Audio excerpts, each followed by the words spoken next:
Nakadetine ngayon ang kilalang political vlogger at Duterte supporter na si Jun Abines matapos magsagawa ng motorcade caravan sa Cebu.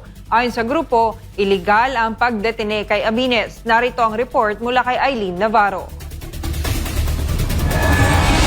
Nakaranas ng harassment ng mga Duterte supporters dito sa Cebu na nag-motorcade caravan mula sa nakadeploy ng mga riot police. Nagkaroon ng pag-aresto na hindi namin inaasahan. We were stopped 3 times. We were not allowed to make a public assembly. And tapos eventually, nung patapos na kami, pauwi na, dumating yung mga police, madami sila.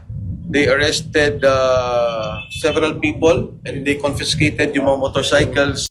Naniniwala ang mga Duterte supporters na harassment ang ginawa ng kapulisan sa kanila dahil maayos at matiwasay naman daw ang motorcade caravan na isinagawa nila araw ng Huwebes, Enero 29 taong kasalukuyan.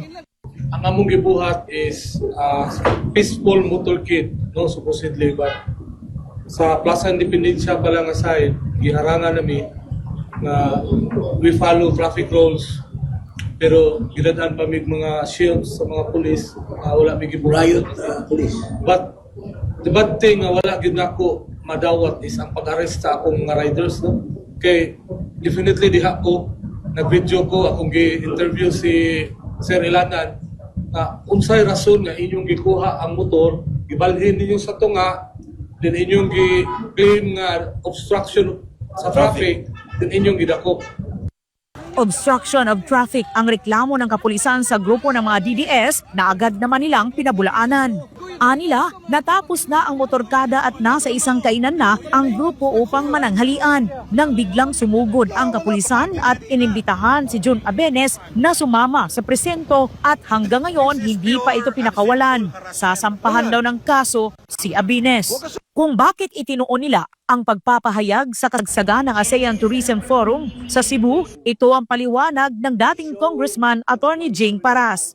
It is also the right time maybe to show what's going on with our country to foreigners, because we want them to know that we are so proud that we are a democratic country, but things are not well.